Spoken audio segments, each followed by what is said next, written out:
Hi எல்லாத்துக்கும் வணக்கம். நம்ம இன்றைக்கி பார்க்க போகிற படம் ரொம்பவே வித்தியாசமான, ரொம்பவே சூப்பரான, வாழ்க்கையில் ஒவ்வொருத்தரும் கண்டிப்பாக இந்த படத்தை ஒரு தடவையாவது பார்க்கணும். என்னடா ஓவர் பில்டப் கொடுக்குறேன் என்று பார்க்குறீங்களா?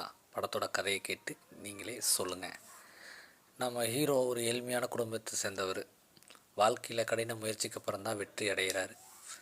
அந்த திரைப்படத்தின் பெயர் தி பர்சூட் ஆஃப் ஹாப்பினஸ். வாங்க இந்த படத்தை பற்றி பார்க்கலாம். நம்ம ஹீரோட வாழ்க்கை ரொம்ப கஷ்டமாகவே இருக்குது. அவருக்கு வேலை இல்லாமல் போகுது. இந்த காரணத்தினால மனைவி கூட இல்லாமல் போகிறாங்க. தங்கறதுக்கு வீடு கூட இல்லாமல் போகுது. ஆனால் கடைசி வரைக்கும் அவர் கூட உறுதுணையாக இருக்கிறது அவரோட பாசமான பையன் மட்டும்தான். அவரும் அந்த பையனும் தங்க வீடு இல்லாமல் அங்கே இங்கேயும் அலைஞ்சு கடைசியில் வேறு வழியே இல்லாமல் ரயில்வே ஸ்டேஷன் பாத்ரூமில் தங்க வைக்கிறாப்படி தன்னுடைய பையனை கண் கலங்கி நிற்கிறாப்படி நின்றுட்டு, நீங்கள் நினச்சி பாருங்கள், நமக்கு இந்த மாதிரி ஒரு நிலமை வந்துச்சுன்னா நம்மளால் தாங்க முடியுமா என்றுன்னு தெரில. எப்படி இதை தாங்கி அடுத்த கட்டத்துக்கு நம்ம ஹீரோ வந்தார்னு தெரியல. வாங்க பார்ப்போம். ஆனால் நம்ம ஹீரோ தன்னுடைய தன்னம்பிக்கையும் முயற்சியும் கைவிடவே இல்லை.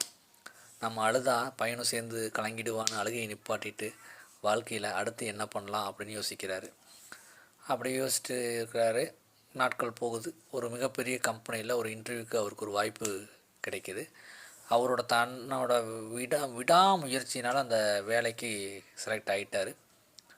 வாழ்க்கை நிலைமையே மாறுது. பணம், புகழ், பேர் எல்லாமே வந்துருச்சு. இது ஒரு ஹாலிவுட் திரைப்படத்தோட கதை மட்டும் இல்லை. ஒரு ஏழ்மையான வாழ்கிறவன் வாழ்க்கையில் எப்படி வெற்றி அடைங்கிறான்ங்கிற உண்மை சம்பவம். ஒவ்வொருவரும் கண்டிப்பாக இந்த படத்தை பார்க்கணும். தி பர்சூட் ஆஃப் ஹாப்பினஸ். இந்த படத்தை நீங்கள் ஃப்ரீயாக எம்எக்ஸ் பிளேயர்லேயே பார்த்துக்கலாம். இந்த படத்தை பார்த்துட்டு கமெண்டில் சொல்லுங்கள். நான் இப்போ தான் படத்தை பார்த்து கதையெல்லாம் சொல்ல ஆரம்பிச்சிருக்கேன். நான் கரெக்டாக சொல்கிறேன்னா, கதையை இன்னும் கொஞ்சம் பெட்டராக சொல்லணுமா, இன்னும் கொஞ்சம் ஆழமாக கருத்துக்கள் சொல்லணுமா அப்படிங்கிறத கமெண்டில் சொல்லுங்கள். சேனலை சப்ஸ்கிரைப் பண்ணுங்கள். இந்த செகண்ட் வரைக்கும் பார்த்துருந்த எல்லா நல்ல உள்ளவங்களுக்கும் ரொம்ப நன்றி.